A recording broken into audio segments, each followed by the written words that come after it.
Ready for me to start? Yes. Okay. Oh, good. Okay, great. Thank you. Well, thank you so much. I'm sorry that I'm not able to be with you in Paris, but I'm happy to be able to do this presentation by Zoom, and very happy to follow Jennifer too, because I think what I'm going to talk about really complements her arguments. So you just heard her central argument is about how industrial monopolies and oligopolies can control markets, shaping the policy and governments, and shaping the material aspects of market systems. But there's an additional way in which corporate power shapes things, and that's what I'm going to talk about today. And that's the power to shape what we think about markets, our basic intellectual framework, and even their power to shape what we think about capitalism, and to think, as Margaret Thatcher infamously put it, that there's no alternative. So I'm going to share my slides with you now. So let me just do that if I can see. Okay, hold on. Now oh, here we go. Okay, share screen. Okay.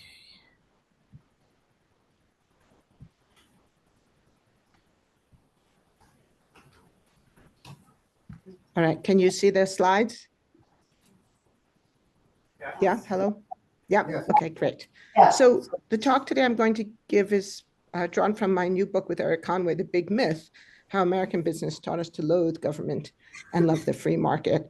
And this work comes out of our previous work on climate change and the environmental impacts of fossil fuels. So some of you may be old enough to remember that we've been talking about climate change for a long, long time. This is an article from the New York Times from 1988, when the headline ran, "Global warming has begun, expert tells Senate." That expert was NASA climate modeler Jim Hansen, who told the US Congress that he and his team at NASA were 99% certain that climate change was now underway. A few months later, the New York Times concluded that the issue of an overheating world had suddenly moved to the forefront of public concern. And it had also moved to the forefront of political concern, as in the US Congress, two senators introduced the National Energy Policy Act of 1988 to establish a national energy policy to quickly reduce the generation of carbon dioxide and other greenhouse gases. And in 1992, as most of you know, world leaders gathered in Rio de Janeiro to sign the UN Framework Convention on Climate Change. When American President George H.W. Bush signed the Framework Convention, he called on world leaders to translate the written document into concrete action to protect the planet. So one of the things I became interested in quite a few years ago, nearly 20 years ago now, was to ask the question, well, what happened? Why didn't we act on the science? We had an international treaty signed by over 190 leaders from around the globe, including the United States and France. So why didn't we take those concrete steps that President Bush and others promised? In our previous work, Eric Conway and I showed that the answer was not for lack of scientific information or clear communication. This was not a problem of scientific literacy or public understanding of science. Rather, we showed that the emergence of the scientific and political consensus on climate change in the early 1990s triggered a politically motivated campaign to cast doubt on the science and therefore block political action. This was the story we told in our 2010 book, Merchants of Doubt, a story about a cadre of Cold War scientists, politically conservative scientists, who cast doubt not just on climate science, but on the science related to the harms of tobacco, the reality of acid rain, and the threat of ozone depletion. And so the question we wanted to answer at that time, why would educated, intelligent people deny basic scientific findings, especially about something as well established as the harms of tobacco, or as consequential as the ozone hole? And what we found was that the answer was politics, and specifically political ideology. That science denial had nothing to do with the science per se. And by that, I mean it wasn't based on problems in the science, like inadequate data, samples that were too small, or models that were too uncertain, but it had everything to do with the political ideology of market fundamentalism. I think in this audience, I probably don't have to explain what market fundamentalism is, but just to make it clear, when we use that term, we're following George Soros. It's the belief in the so-called magic, what Ronald Reagan called the magic of the marketplace, the belief in the power and efficacy of the free market, but coupled to a hostility to government action in the marketplace, especially regulation. And the attack on antitrust that Jennifer just talked about is actually a big part of this story. And we have a whole chapter in the book that deals with that, but I don't have time to talk about that today. So market fundamentalists will argue that government needs to, quote, get out of the way and let markets do their magic. One telling example for us involves tobacco, and this was one of the places where the clarity of this argument began to emerge. So one of the key merchants of doubt was this man, S. Fred Singer, a physicist and a Cold War rocket scientist. In the 1990s, Singer worked with the Philip Morris tobacco industry to challenge the evidence of the harms of secondhand smoke. By that time, secondhand smoke had been shown by thousands of scientific studies to kill hundreds of thousands of people every year, including infants and children. So why in the world would anyone defend a product that killed babies? Well, fortunately, he answered that question in his own words. In the introduction to this report, which was secretly funded by the tobacco industry, but through a sort of shell game, through a third-party group that was called the Center on Regulation and Economic Growth. And regulation is a huge theme in all of this work. Of the Alexis de Tocqueville Institution. This is how a lot of this works. Probably many of you know that. The industry will channel funds through third parties that appear to be independent or maybe even appear to be environmental or pro-democracy groups, but they're actually front organizations for industry. So in this report, Singer wrote, if we do not carefully delineate the government's roles in regulating dangers, there's essentially no limit to how much government can ultimately control our lives. So it's a slippery slope argument. The argument is that if we allow the government to compromise any freedom, even the freedom to smoke, we risk losing all our freedoms. And therefore, even seemingly good regulations like limiting tobacco, limiting child labor, doing something about climate change, these regulations are bad because they put us on a slippery slope to government control of our lives. And in Singer's mind, coming out of the Cold War, specifically Soviet-style totalitarianism. Okay, so I can skip that. So after we finished writing Merchants of Doubt, Eric and I wanted to answer the question, well, where did market fundamentalism come from? Why did so many people accept it to the point that they would reject well-established science and reject the need for government action to address these important issues? And so that's the story we tell in the new book. And it's the story of a conscious program by American business leaders. And it's very much along the lines of what Jennifer was talking about, not a very large number of leaders, but a few leaders, a kind of oligopolistic group, to deliberately promote market fundamentalism and to attack the idea of government remedies for market failure. And to do this in a wide swath of society and academia, public education, popular culture, and politics. And to convince Americans that free markets were essential to the American way of life and that anything else was socialistic, un-American, and a threat. And one of the key players in this group, as shown by this billboard, which was posted across the United States in the 1930s, was the National Association of Manufacturers, a trade group representing the largest factory owners in the United States. What we show in the book is that industry groups and conservative business leaders used the same strategies over and over again throughout the 20th century to limit government protections for labor, including child labor, to prevent or limit regulation of industry.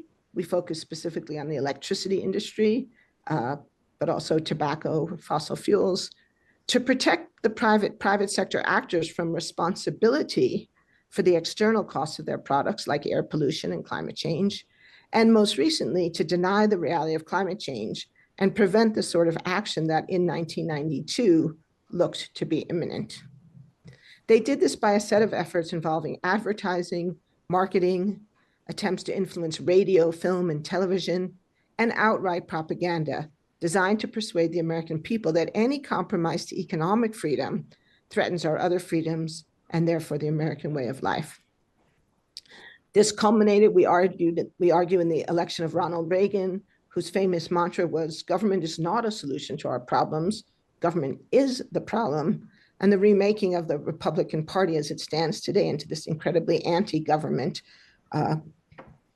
party. But we also argue that it also deeply influenced the Democratic Party to step back from its earlier commitments to use the power of the federal government to protect workers, consumers, and the environment. So in a sense, to abandon the legacy of FDR, John Kennedy, and Lyndon Johnson. And so when Bill Clinton becomes president, he declares in his State of the Union address, the era of big government is over.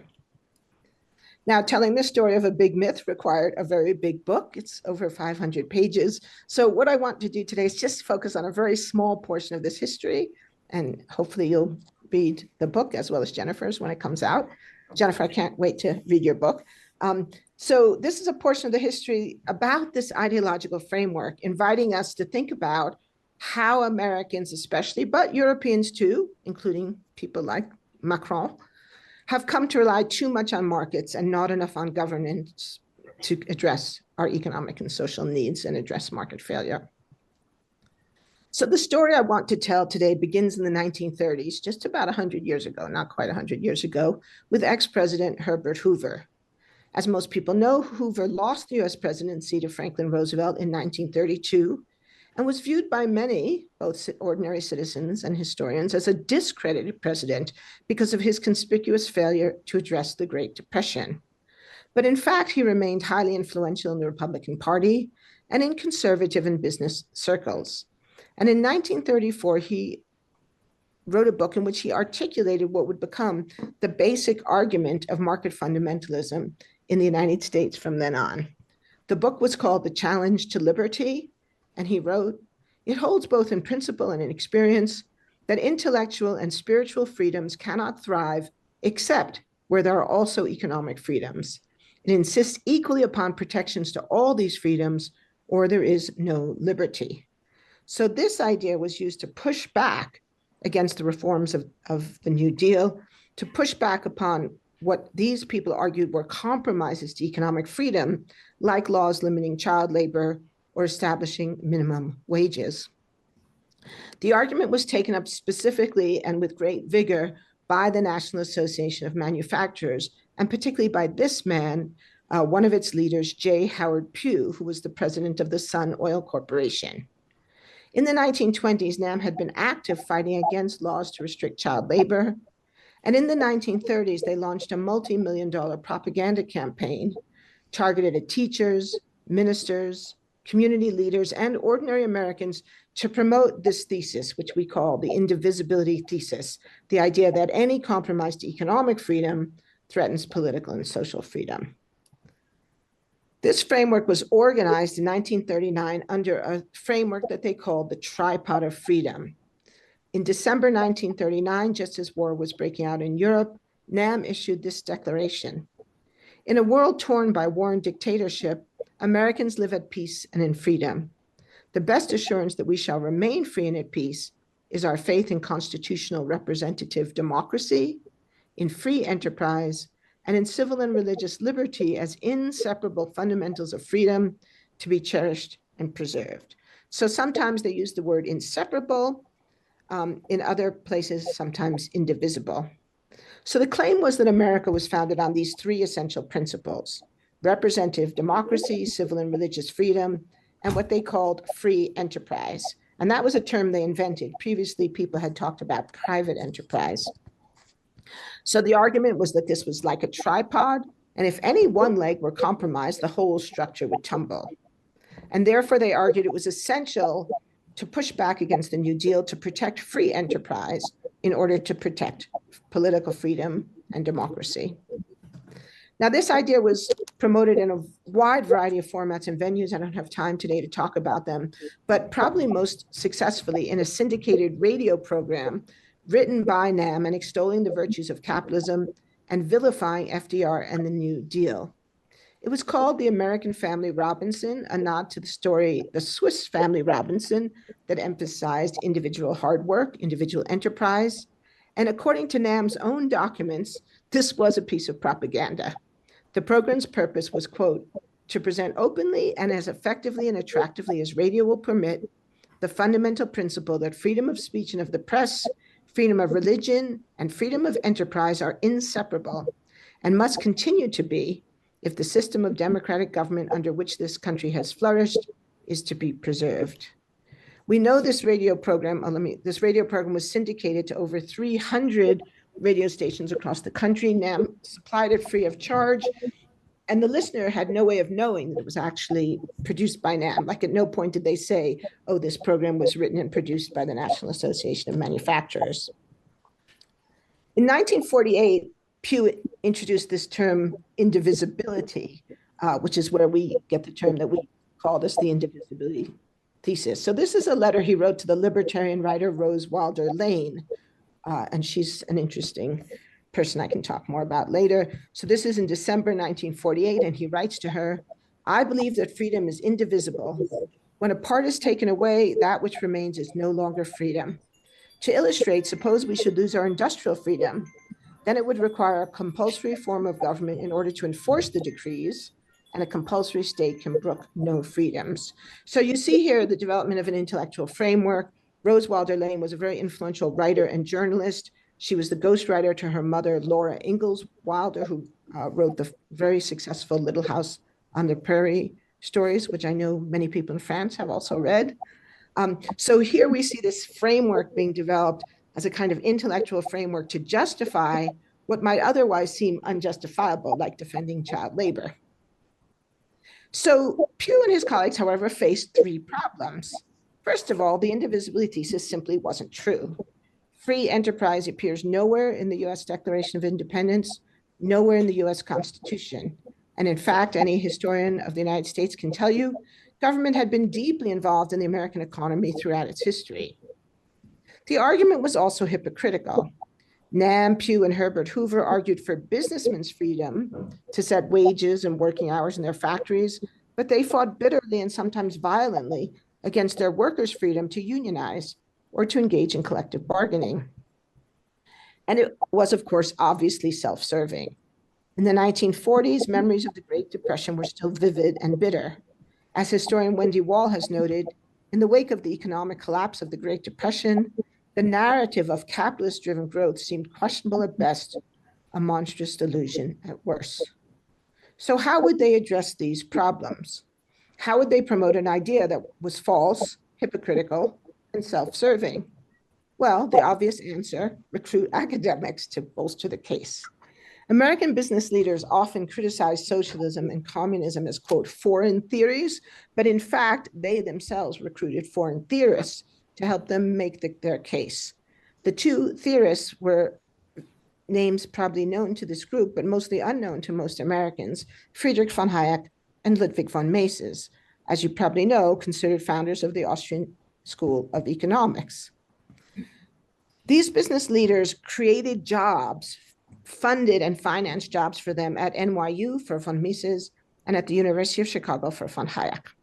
And then they produced simplified versions of the arguments that were heavily promoted in popular context, and then funded additional academics to refine the argument, carry it forward, and popularize it. So many of you will be familiar with Hayek's famous book, The Road to Serfdom, which was in many ways, I think we can understand, as a sophisticated articulation of the indivisibility thesis. Now, Hayek was focused primarily on Soviet communism and the risks of centralized planning, but he also argued that even in a non-communist society like the United Kingdom, if economic freedom were compromised, for example, by implementing a national health service, it would put that society on the road to serfdom. But if you've read the book, you know that Hayek allowed for quite a few exceptions. He wrote, "The successful use of competition as the principle of social organization precludes certain types of coercive interference with economic life, but it admits of and even requires others." So what were some of the other examples that were legitimate? Well, one thing that's of interest to me is he notes pollution, which many of us would say is the most obvious external cost of capitalism. So he talks about deforestation, damaging methods of farming, the noise and smoke of factories. He talks about the need for regulations on poisonous substances, limiting working hours, and several other things. He also argued for some form of social insurance or social welfare programs. He wrote, "There can be no question that adequate security against severe privation and the reduction of the avoidable causes of misdirected effort and consequent disappointment will have to be one of the main goals of policy." And he explicitly rejected the argument for laissez-faire. He wrote, "It is important not to confuse opposition against planning with a dogmatic laissez-faire attitude. The liberal argument is in favor of making the best possible uses of the forces of competition as a means of coordinating human efforts, not an argument for leaving things just as they are." But in the hands of his American business acolytes, it became an argument for leaving things just as they are, an argument against social reform, an argument against addressing the failures of markets. And in fact, it took on the quality of religious faith, which is why Eric Conway and I argued that the term fundamentalism is fair and appropriate to describe it. So the business leaders at NAM and elsewhere loved Hayek's book, but they thought it was too highbrow, too intellectual for American audiences. So they arranged for Reader's Digest magazine to publish a 20-page condensation of the book. This was published in 1945, just as Hayek was first coming to America on a book tour. The text was accompanied by one illustration, and it was this one shown here, a set of economic and political rights. And you can see this is framed as a kind of 10 commandments. And it includes, you see here on the bottom right, the right to freedom from arbitrary government regulation and control. And this is all believed to be established on a fundamental belief in God. And I don't have time to talk about it here today, but in many of their writings, you can see that it's very explicitly anti-Catholic, anti-Jewish, anti-egalitarian, many other things. And then they pushed the argument even further. They turned it into a cartoon published in 1945 by Look magazine, a mass market circulation, and then reproduced by a pamphlet that was distributed to its employees by General Motors. It reduced the entire argument to 18 pictures and captions. In the cartoon version, the story begins with the United States mobilizing the economy during World War II, and it ends with a firing squad executing political dissenters.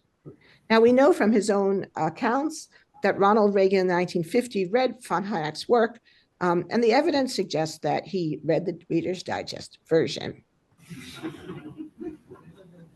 That's good. You never know if jokes are going to come through on Zoom. Thank you. We know that these popularizations reached a huge audience. One of the challenges of the kind of work that Eric and I do is it's very much a supply side story. We're tracking the supply of arguments. It's much more difficult to tell how many people heard these arguments or believe them, but we know that these arguments reach huge audiences. Look magazine at that time was the largest, second largest mass market circulation magazine. It had about 3 million readers per issue. It was in the living rooms of millions of homes across America.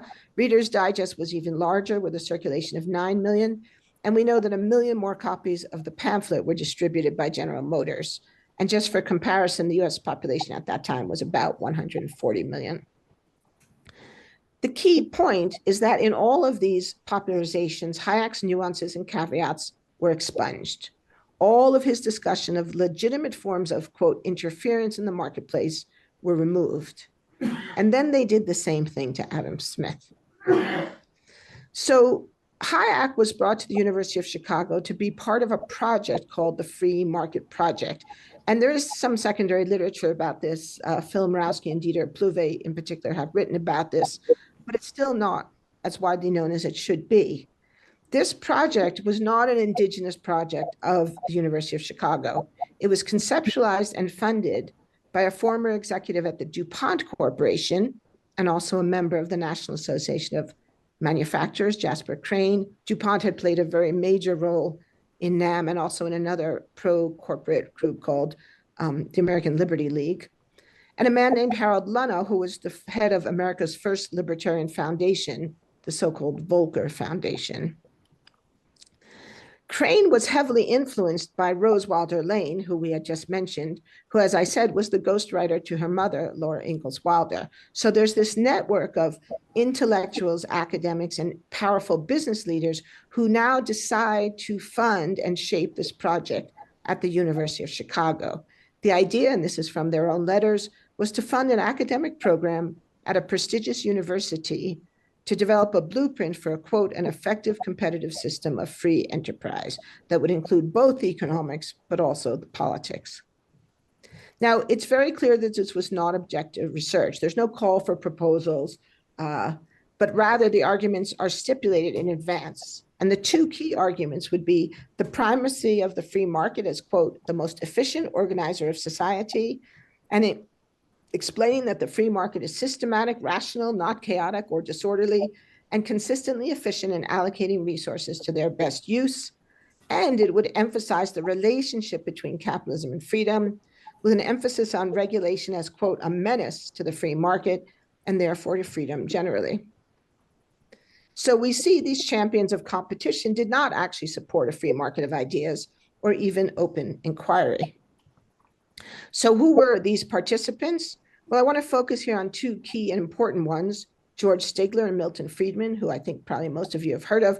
But I should just note that another important member of this project was Robert Bork, who we just heard about, Aaron Director, who worked with Robert Bork, and the whole group of people who worked on what they called the Antitrust Project, but who, as Jennifer pointed out, it really should be called the Anti-Antitrust Project, because it was an argument, a very influential argument against anti-force enforcement.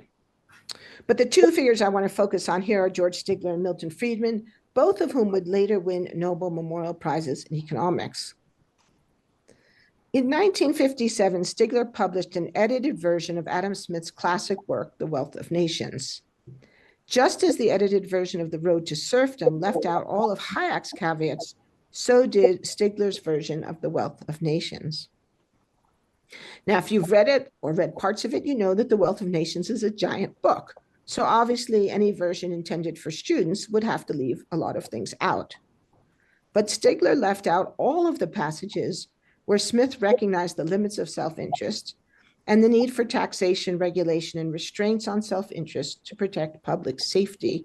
And since this is an academic audience, I might note, many of you may be aware of the discussion in Germany in the late 19th, early 20th century about the so-called Adam Smith, das Adam Smith Problem, the idea that there's a contradiction between the Adam Smith of the Wealth of Nations and the Adam Smith of the theory of moral sentiments. And lots of academics have kind of bought into that idea that this is a problem that has to be explained. But if you actually read The Wealth of Nations, I think it's very clear that there's no problem at all. And you don't actually need to read the theory of moral sentiments to know that Adam Smith was not an advocate of untrammeled self-interest. So how can I say that?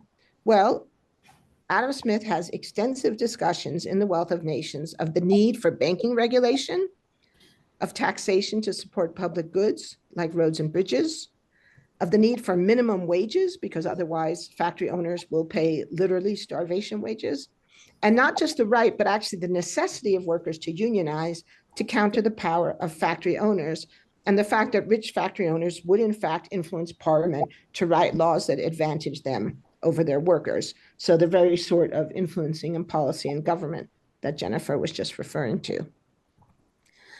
Adam Smith has a long discussion, actually rather passionate discussion, of the urgency of banking regulation. He offers an extensive discussion of why an effective capitalist system requires banking regulation, because, he says, without it, the self-interest of bankers could lead to bank runs, excessive printing of paper money, and wreck the economy. So again, I don't have time to go into detail about this, but it's a very important discussion and very detailed, and definitely not at all just a passing thought. Now, Smith knew that some observers would object to any regulation as a denial of freedom. And I found that so interesting when I read that in 1776, more than nearly 250 years ago, people are making the exact same arguments against regulation that we hear today. But he answers that, and he says, regulation is warranted when, quote, the natural liberty of a few individuals endangers the security of the whole society. And reckless bankers did just that. And so he concluded, the obligation of building firewalls in order to prevent the communication of fire is a violation of natural liberty, exactly of the same kind with the regulations of the banking trade, which we are here proposed. So people understood the necessity of firewalls in buildings, and he's saying regulations are like a kind of firewall to prevent economic collapse.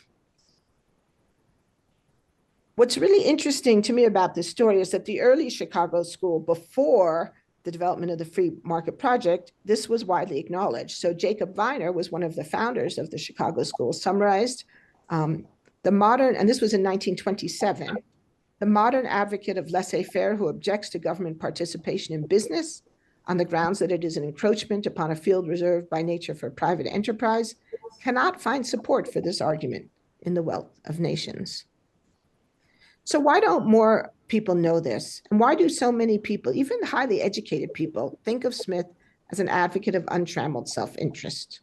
Well, Eric and I argue because that's the version of Adam Smith that the late Chicago school created, sustained, and popularized.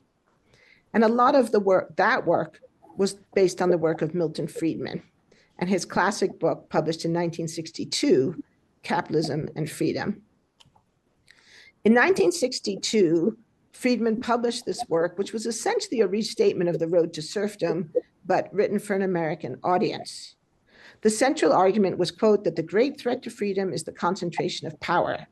By distributing power, Friedman argued, the marketplace protects freedom, and therefore capitalism protects freedom, and compromises to capitalism threaten freedom. And again, here, I think it's interesting because here you can see a strong argument against monopoly, and yet, strangely, the Chicago school has actually not been worried about monopoly, and we can talk more about that contradiction if we have time. So in other words, it really was the indivisibility thesis, the argument that compromises to economic freedom threaten our political freedom, and conversely, that protecting economic freedom protects political freedom. So Friedman essentially took the tripod of freedom argument and reduced it to an even simpler claim that capitalism and freedom are indivisible, that they're two sides of the same coin. Now, as you probably know, these works have been hugely influential in conservative and neoliberal circles. More than 2 million copies of The Road to Serfdom have been sold. It's been translated into 20 languages. More than 1 million copies of Capitalism Freedom translated into 18 languages. But probably more important than the books themselves, which I suspect even many people who buy them don't actually read them, it's that these arguments have been touted by many of America's most prominent conservative voices with the idea that these books give these arguments credibility, that these books proved these arguments to be true. So this is a picture of Glenn Beck, one of America's most famous inflammatory right-wing commentators on Fox News. And here you can see the cover of The Road to Serfdom in the background. In 1991, Hayek received the Presidential Medal of Freedom from Ronald Reagan. And I love the picture of Reagan meeting with Bork because, of course, Reagan is crucial in bringing these arguments into the mainstream of the Republican Party. George Bush called The Road to Serfdom a book that still thrills readers everywhere, proving that he was really a weird guy. And as you know, Hayek was awarded the Nobel Prize, Memorial Prize in Economics. Capitalism and Freedom, I think, has been even more influential. It's still in print today. It's on the list, nearly every list of top 10 conservative books, many, many lists of top 100 books of all times, including the Times literary supplements. And perhaps more important, Friedman became a weekly columnist for Newsweek, where he wrote hundreds of editorials that were read by millions of Americans. He became an advisor to Margaret Thatcher, Ronald Reagan, and he too won the Nobel Memorial Prize in Economics. In the 1980s, by the 1980s, he had become one of the most prominent public intellectuals of the 20th century, in part because of a television series shown on public television in the United States called Free to Choose. The program was funded by another businessman, a libertarian businessman in Pennsylvania named Bob Chichester, who supported not just a television series, but a full-fledged marketing campaign, including a companion book, to, quote, explain the benefits of capitalism and political freedom to the world. And he created a foundation called the Free to Choose Network, which still exists today. Friedman was awarded both the National Medal of Freedom and the National Medal of Science, again by Ronald Reagan. Today, his ideas continue to be promulgated in a large network of free market think tanks and foundations. This is just a short list of them, but many of you have probably heard of the Heritage Foundation, which is, as we speak, writing the blueprints for a second Trump administration. All of these think tanks promote free market solutions to social and environmental problems. Nearly all have denied the scientific evidence of climate change. And recently, many were involved in anti-vaccine and anti-mask mandates during the COVID-19 pandemic. So what we argue in the book is that the members of NAM didn't just manufacture cars and carpets, they manufactured a myth. And they would spend the ensuing decades burnishing its intellectual credentials and embedding it in politics and popular culture. And it was a myth. Now, you may be wondering, how do we know that this was propaganda versus legitimate political or differences of academic opinion? Well, for one thing, NAM and others at the time described it as propaganda. We have documents in which they talk about recruiting people to help them, like Edward Bernays. But I think more importantly, for us as academics and historians, it's important to remember and point out that this key argument was false, that capitalism and freedom aren't indivisible. The indivisibility thesis is easily refuted by history. Capitalism and freedom are not inseparable. In the early history of capitalism, unregulated markets had produced a world of hurt and suffering. It was a world that was cruel and dangerous, and it included slavery in the United States, Native American industrial assimilation schools where children were essentially kidnapped from their families and forced to give up their culture and language, often forced to work as near slaves for white American families. It included widespread child labor in both the United States and in Europe, what William Blake famously called the dark satanic mills, and Charles Dickens also wrote about: brutal working conditions, starvation wages, no limits to the hours that workers could be made to work, and dense pollution that impacted not just the workers themselves, but the communities as well, and violent suppression when workers tried to unionize. In the United States, industrial manufacturing was so dangerous that it earned a name, the accident crisis. Millions of workers were killed or seriously injured on the job every year. In 19th century anthracite mining, 6% of all workers were killed every single year. In the year 1900, 1 in every 1,000 workers were killed on the job in America. That would be the equivalent of 1.5 million a year every day. So imagine a COVID pandemic every year. And in fact, it was referred to as an epidemic of industrial injury and death. In fact, in 1914, it would have been safer for a young man to go fight in World War I than to go work on the railroads or in an anthracite mine. The fact is that American capitalism had not brought freedom to the 10 million Black Americans enslaved in the US South, nor had it protected the legal or political rights of female citizens or Native Americans. But a good deal of this suffering and denial of freedom was in fact remedied by law and regulation, and it did not lead to totalitarianism. In fact, it arguably strengthened American democracy and civil society while protecting the freedoms of workers, children, and Black Americans. And unregulated markets were also bad for democracy. Again, as Jennifer referred to, the Sherman Antitrust Act wasn't just passed to protect competition, it was also passed to protect democracy against the corporate concentration of power, which even in the late 19th century, people recognized as being detrimental to democracy and democratic governance. And of course, the free market hadn't even protected competition. When markets were unregulated, competition was often replaced by monopoly, and governments began to step in to prevent bank panics, to remedy cutthroat competition, predatory pricing, and other monopolistic practices. And it's really interesting to me to look at this. I mean, if you were to try to pass a strengthened Sherman or Clayton Antitrust Act today, I suspect you would get no Republican in Congress to support it. But when the Sherman Antitrust Act was passed in 1890, it passed the Senate by a vote of 51-1 and the House of Representatives by 242-0. So in a sense, so we see there was actually a complete consensus on the need to break up trusts and monopolies and protect competition and protect democracy. By the 1930s, when Herbert Hoover wrote The Challenge to Liberty, various laws had been passed in response to fraudulent and anti-competitive practices, to correct market failures, and to protect the innocent and the vulnerable. And this one was of particular interest to me in recent years.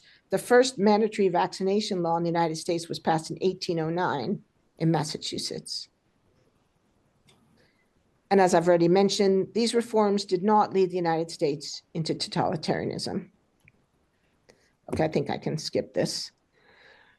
So I think it's important for us to point out that these facts were all known to Friedrich von Hayek when he wrote The Road to Serfdom in 1944, and they were all known to Milton Friedman when he wrote Capitalism and Freedom in 1962. But they brushed these facts aside in support of the political ideology of market fundamentalism. As the time went on, the case against capitalism and freedom became even stronger. As we all know, in 1973, Chile undertook economic liberalization under a brutal dictatorship advised by Milton Friedman that reduced freedom and, in fact, murdered thousands of political opponents. In 1978, China instituted its open door policy, embracing market economics, but without political freedom, which some people call market authoritarianism. And here we are now, many decades later, we see that political liberalization has not followed economic liberalization, despite what Milton Friedman predicted.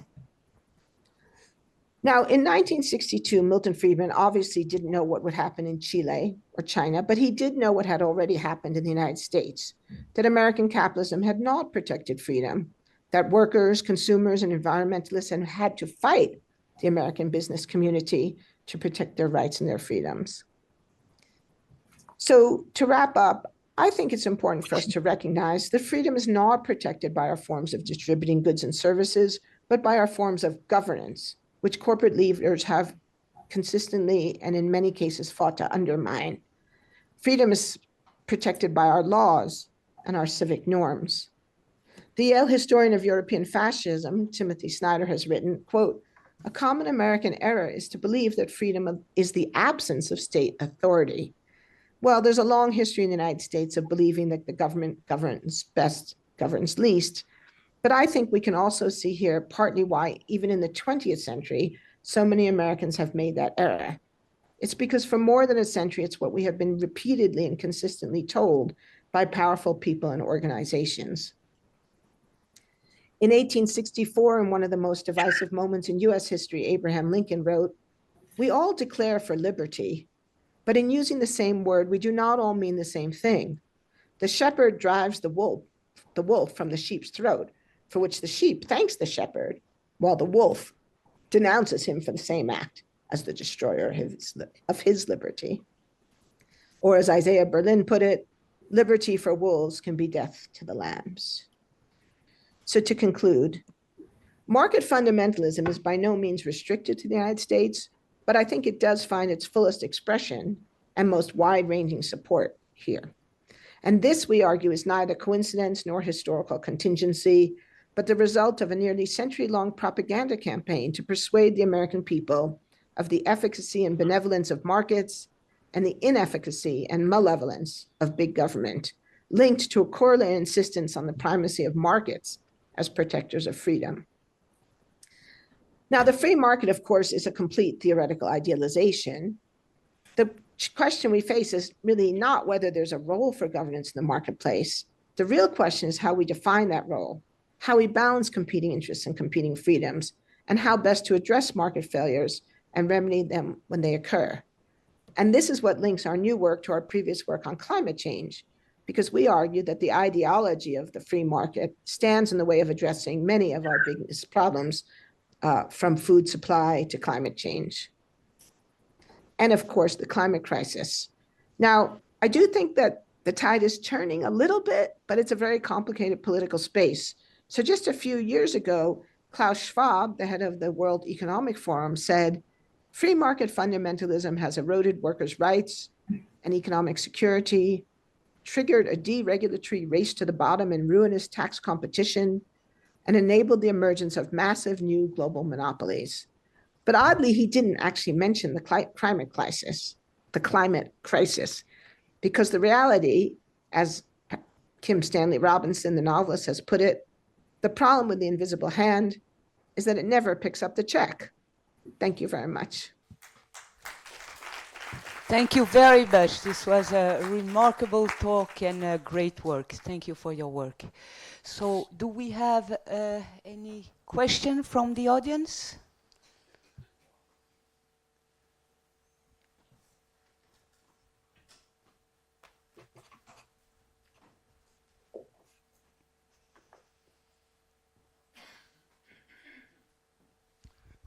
Thank you very much for your very stimulating talk. I have one very incidental remark and a general comment. The very incidental remark is about Adam Smith that you quoted for its discrepancy between these two big books. I think this is correct, that there is a discrepancy. You're right to say that market failures are amply quoted in Wealth of Nations, but there is no doubt that the assumptions about microeconomic behavior, what we call utility function in economics, is different from the two books. And that, I think, the main debate is on that.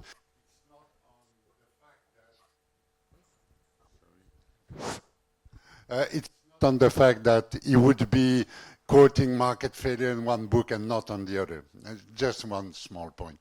No, reading your general thesis, now coming to your general thesis, which I find extremely well argued and very convincing, but I think that we end up with the question, but why did the US wanted to have this simplification, caricature, you know, of the thinking about the role of the free market, what you call free market fundamentalism. And you put it very well, this indivisibility thesis.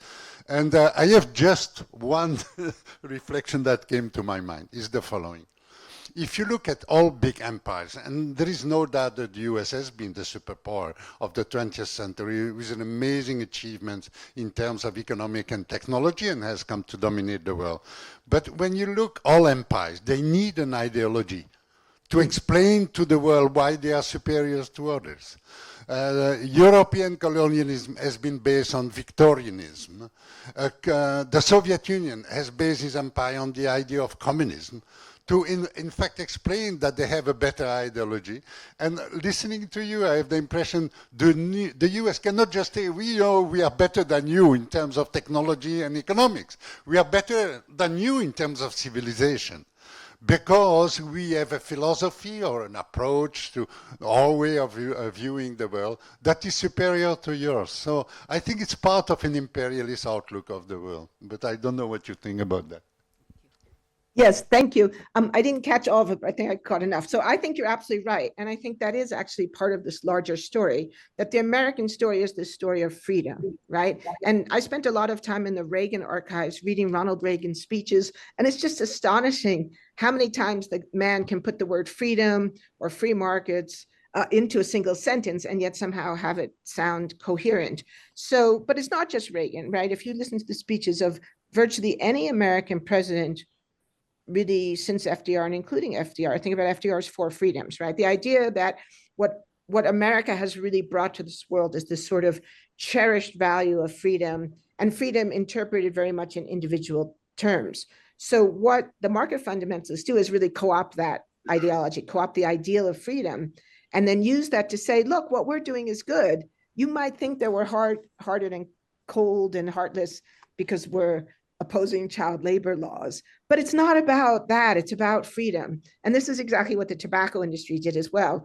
You know, you may think that we're hard-hearted because we're selling a product that kills 6 million people every year, but no, it's not about that. It's about freedom. We're standing up for freedom. And I think this is part of why it works, because there's probably very, very few Americans who would stand up in public and say, actually, I don't believe in freedom, or actually, I think your concept of freedom is misguided.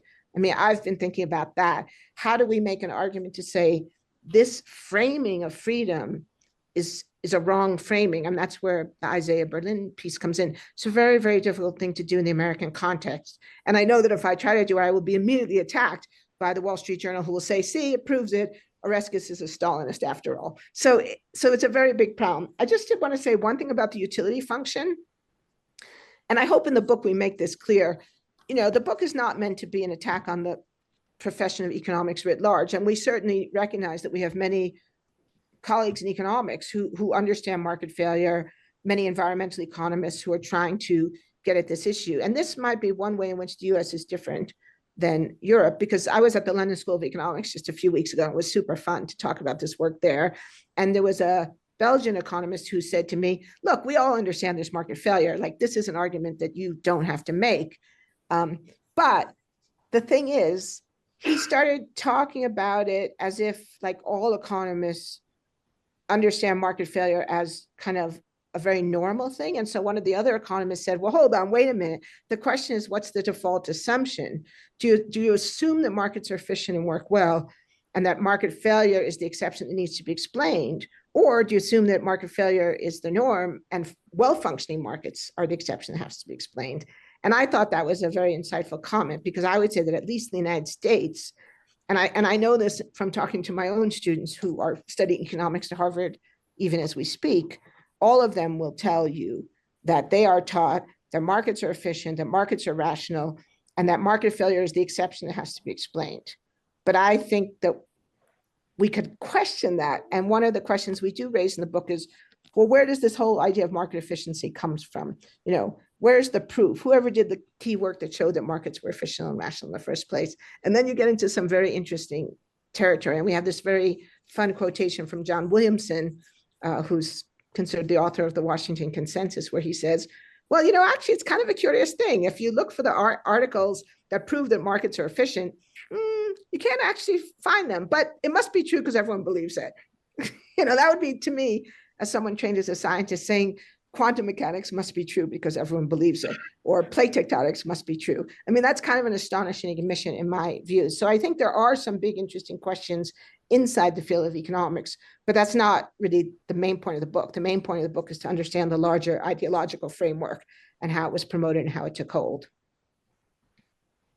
Thank you very much, Naomi. And I think we'll have to end because we've got over time quite significantly. So thank you and to all of you. And we'll meet again tomorrow. And I think this was really a very, very high point of this day. And we'll be meditating about this big myth. Thank you very much.